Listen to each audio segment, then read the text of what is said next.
한비아 씨가 지은 지도 밖으로 행군하라 하는 책을 보니까 아주 재미난 이야기 하나가 있었는데요.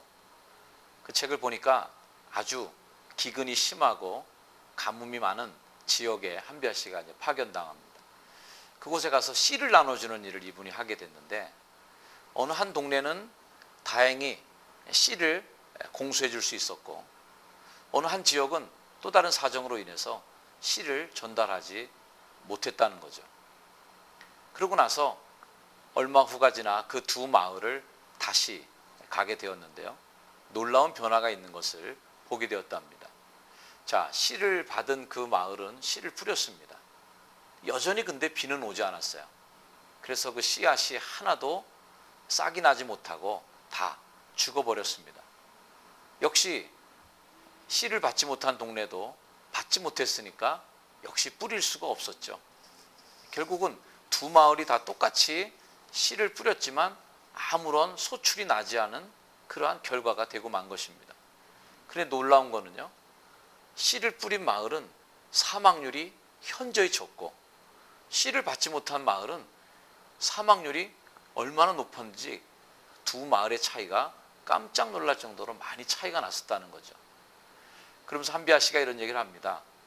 그 마을 사람들은 비록 나지 않은 씨를 뿌렸지만 그들이 심은 씨는 희망이었다라고 말이죠.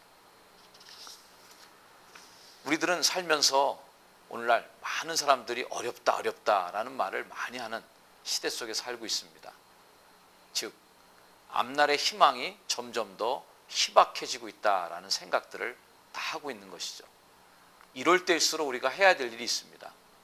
성경에는 너희가 울면서 씨를 뿌리러 나가는 자는 기쁨으로 단을 거둔다라는 말씀이 있습니다. 자, 울면서 씨를 뿌린다는 말이 뭘까요? 우리 민족에게도 춘궁기가 있었습니다. 봄에 씨 뿌릴 때는 가장 배고플 때고 가장 가난할 때입니다. 그때 해야 될 일이 뭘까요?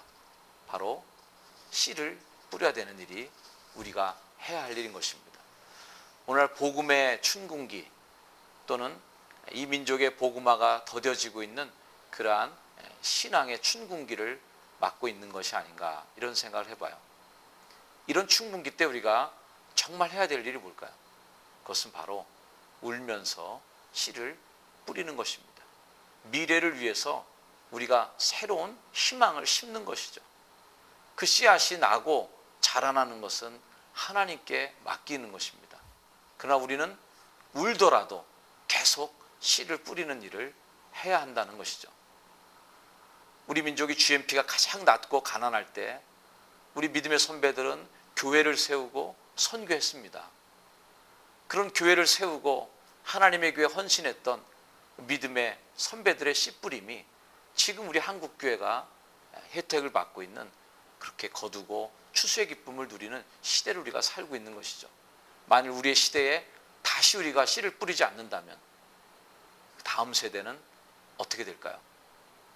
바로 희망의 씨앗을 뿌리는 교회, 젊은이들에게 투자해주고 다음 세대를 위해서 우리가 거름이 되어주는 그러한 시대가 될 때 우리의 미래는 하나님의 희망이 더 있고, 우리들의 자손들, 우리들의 믿음의 후배들은 더 나은 세상에서 더 멋진 하나님의 나라를 만들어가는 축복의 주인공으로 살아갈 수 있으리라 확신합니다.